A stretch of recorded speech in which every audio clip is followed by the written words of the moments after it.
This is only the beginning.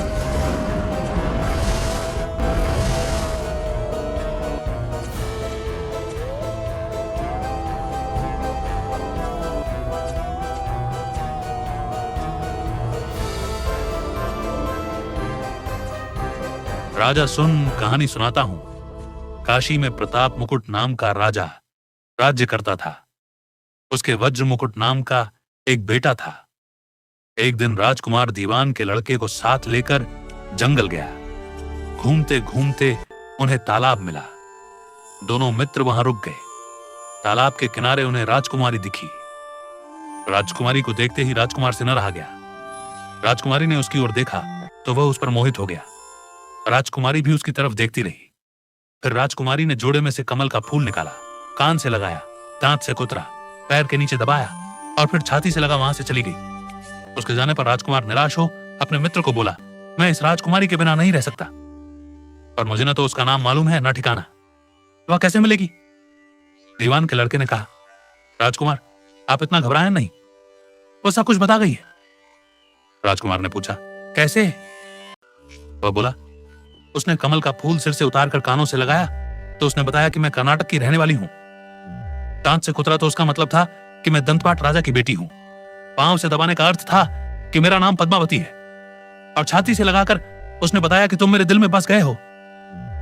इतना सुनना था कि राजकुमार खुशी से फूल उठा। बोला, अब मुझे कर्नाटक देश में ले चलो। दोनों मित्र वहां से चल दिए। घूमते फिरते सैर करते दोनों कई दिन बाद वहां पहुंचे। राजा के महल के पास गए तो उन्हें वहां एक बुढ़िया मिली।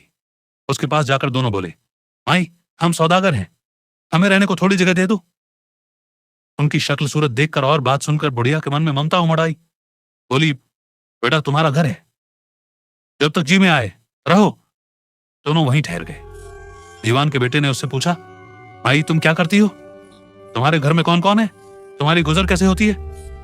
बुढ़िया ने जवाब दिया, मैं राजा की बेटी पैमावती की सेवा करती थी। बूढ़ी हो जाने से अब घर में रहती हूं। राजा खाने पीने को दे देता है। दिन में एक बार राजकुमारी को देखने महल में जाती हूं।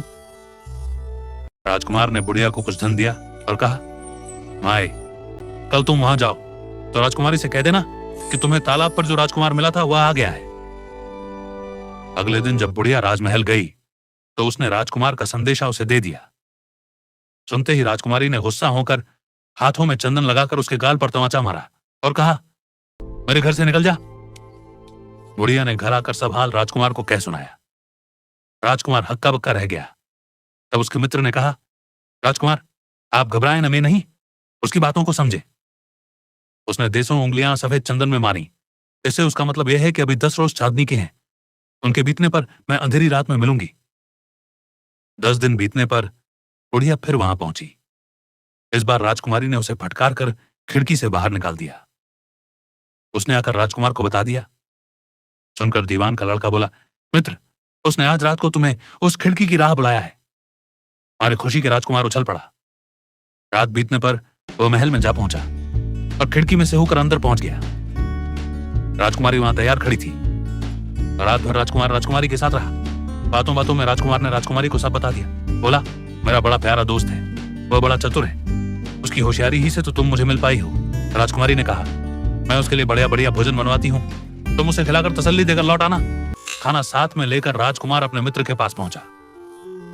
राजकुमार ने मिलने पर सारा हाल सुनाकर कहा कि राजकुमारी को मैंने तुम्हारी चतुराई की सारी बातें बता दी हैं, तभी तो उसने ये भोजन बनाकर भेजा है। दीवान का लड़का सोच में पड़ गया। उसने कहा, ये तुमने अच्छा नहीं किया। राजकुमारी समझ गई कि जब तक मैं हूं वह तुम्हें अपने बस में नहीं रख सकती, इसलिए उसने इस खाने में जहर मिलाकर भेजा है। ये कहकर दीवान के लड़के ने थाली में से एक लड्डू उठाकर कुत्ते के आगे डाल दिया। खाते ही कुत्ता मर गया। राजकुमार को बड़ा बुरा लगा।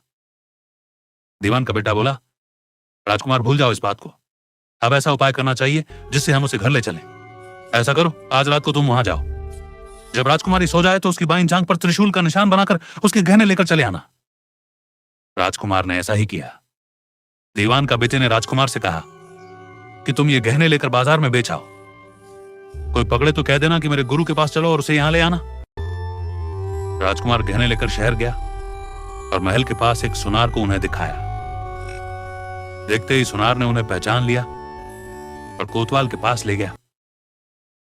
कोतवाल ने पूछा तो उसने कह दिया कि ये मेरे गुरु ने मुझे दिए हैं। गुरु को भी पकड़वा लिया गया। सब राजा के सामने पहुंचे। राजा ने पूछा, योगी महाराज, ये गहने आपको कहां से मिले? योगी बने दीवान के बेटे ने कहा, महाराज, मैं डाकनी मंत्र सिद्ध कर रहा था कि डाकनी आई।